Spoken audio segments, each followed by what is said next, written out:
Bienvenido a Mañana Fantástica. Buenos días, Gustavo. Un saludo a toda la audiencia. Bueno, aquí con todo el equipo, con ansia de poder disfrutar de tu columna. Cuando la deuda se vuelve una condena y el mañana desaparece, ¿no? ¿Qué pasa cuando una deuda deja de ser un problema de números y empieza a convertirse en una carga insoportable para la vida de muchas personas?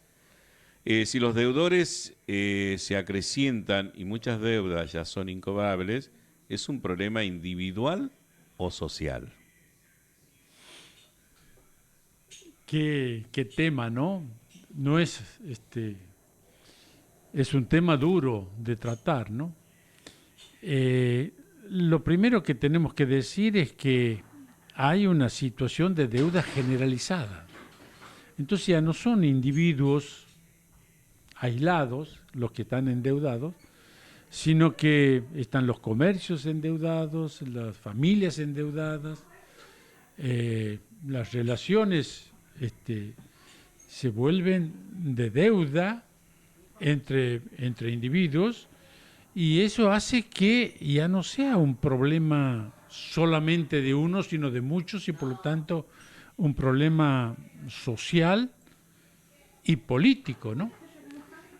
Y por lo tanto ya no es solamente una cuestión que podemos decir que queda bajo la responsabilidad de uno solo que ha tomado deuda, sino que es un problema que se tiene que buscar la solución a nivel político, porque la política no solamente se trata de una lucha de poder, sino se trata de crear condiciones de referencias para la sociedad, de destino común para una sociedad, y por lo tanto cuando la sociedad está eh, con muchas deudas en sus individuos, es una sociedad endeudada.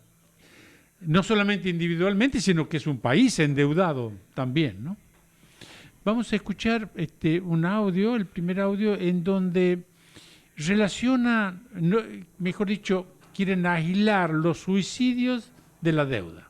Escuchemos esta apreciación que hace a alguien muy livianamente, ¿no? Sí. Si se suicida, ponele uno por día, quiere decir que en realidad no es un detonante real el tema de tener una deuda para suicidarte. A ver qué dice 20 Juli. millones tenés. Dale, vamos, endeudados. Julián. No, pero ¿Qué tenemos por ahí? A ver, mensaje. perdón. Es terrible lo que estás diciendo. ¿Quién, yo? Sí. No, te estoy diciendo que estadísticamente, si vos tenés 20 millones de endeudados y se suicida uno por día, quiere decir que estar endeudado no te lleva a suicidarte, porque si no 20 millones de Pero si personas en se hubieran ¿Sabés la suicidado. cantidad de Sí, en la policías cara. que también se están quitando la vida por eso? ¿Cómo, Lucas? La cantidad de efectivos policiales Sí. que se están quitando por Lo, las deudas lo que venimos tienen. cubriendo hace un montón eso. Muchísimo. Estamos mira, hablando de hoy de una jubilada, pero hay muchísimo. Bien, él hace una estadística, ¿no? Dice, hay 20 millones de endeudados, de los cuales 6 son incobrables, se suicida uno por día, supuestamente, por lo tanto, si la deuda es motivo de suicidio, deberían ser más, no uno por día. Bien, para eso habría que ver la deuda, qué es la deuda, ¿no? Y cómo vive una persona la deuda. Primero, la deuda es una situación de compromiso económico, la deuda. Pero cuando uno está endeudado, la cuestión se vuelve mucho más permanente, es una condición que cambia, no es una deuda puntual, sino que uno vive endeudado. Y puede estar endeudado y sentirse atrapado en esa deuda. ¿Por qué? Porque él va, trabaja, busca solucionar el problema de la deuda y sigue trabajando, pero no lo soluciona nunca, porque los intereses son usurarios, en fin, está como entrampado y con una incapacidad de programar su futuro, porque todo lo que hace está en función de la deuda, está entrampado. De ahí viene una especie de desintegración. ¿Por qué se desintegra este tipo que está endeudado? Y porque se siente avergonzado, se siente con una especie de culpa, pasa de lo económico a lo moral. Se ha sentido, lo han hecho sentir que él es el responsable Es un problema entre individuos, él es el responsable, él ha fracasado. Por lo tanto, se aísla, se avergüenza y vive una especie de desintegración de lo social. Y no solamente esto, sino que también vive cuando considera que no solamente no tiene futuro, sino que considera que esto no tiene salida. Y ahí viene el problema. Cuando considera que no tiene salida, no solamente está entrampado, sino que está desesperanzado. Ya pierde la esperanza de vivir. Dice, esto no tengo salida, no tengo solución, no hay mañana con esta deuda.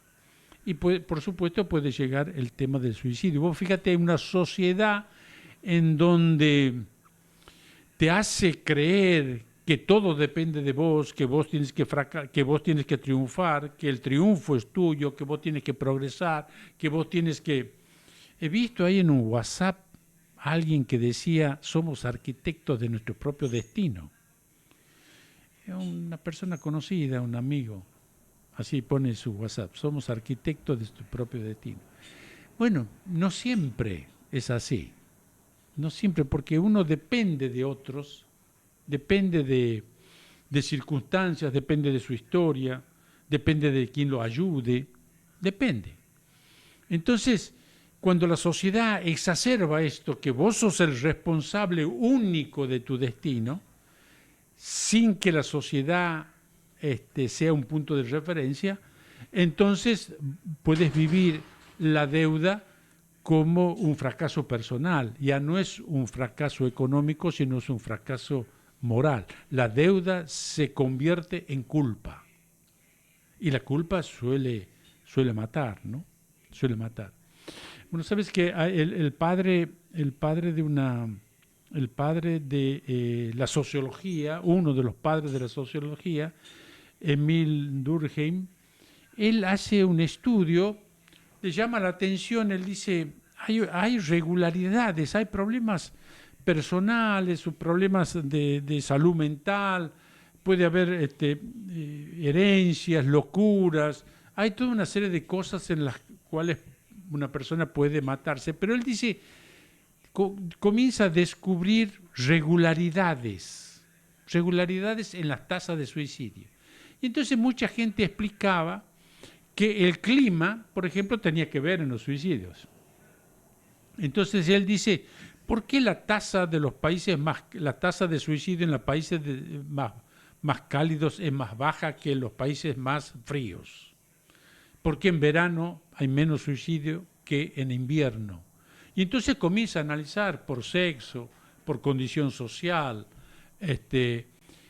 por religión, por creencias, esos suicidios. Y llega a la conclusión, dice, por ejemplo, una conclusión a la cual llega, dice, ¿por qué la gente se suicida? Y entonces sale del análisis único, del análisis personal o psicológico. Dice, lo que pasa es que el invierno hace que la gente viva más en la casa y mucha gente sola se aísle. Y el aislamiento, la soledad, la pérdida de referencias puede ponerlo en condiciones de mucho más vulnerabilidad que en el verano, en donde hay mucha más vida social. Entonces nos lleva a decir, miren, cuando uno tiene una sociedad en donde de alguna manera le crea condiciones de vulnerabilidad, de mayor sufrimiento, genera este tipo de decisiones que son íntimas, que son personales, pero bueno, la sociedad te lleva a pensar qué tipo de sociedad vivimos. Y ahí él elabora un concepto que mucha gente lo repite, que es el de anomia. La anomia es la pérdida de reglas, la pérdida de puntos de referencias, la pérdida de instituciones que protegen a la persona. Vos fíjate, el PAMI era una institución que protege a las personas, ahora cada vez más te va llevando a una desprotección, te va llevando a una situación. Antes vos te sentías contenido por una institución, ahora esa institución pierde esa facultad, pierde esa posibilidad de protección al jubilado, ¿no? Entonces, esa pérdida de referencias, pérdida de instituciones, pérdida de creencias en la justicia, que te van a defender, que te protegen, pérdida de referencias. Vos fíjate, ¿qué es la desorientación? ¿Por qué te desorientas en una sociedad? No solamente porque puedes tener problemas económicos, sino porque los cambios son tan rápidos que vos pierdes vínculos y no hay vínculos nuevos que los reemplacen. Entonces quedas aislado, y si quedas aislado, pierdes punto de referencia. La orientación de uno hacia dónde va, la creación de expectativas, está en función de esas referencias. Cuando vos no tienes referencias, no sabes a dónde vas a ir. Tienes que tener puntos de referencia, tienes que tener amigos, tienes que tener grupos, tienes que tener posibilidad. Cuando los cambios se producen tan drásticamente, tan duramente, tan aceleradamente, la gente por ahí pierde estas formas de contención, esta forma de sentirse en una sociedad, un país. Es difícil, la pregunta es justamente,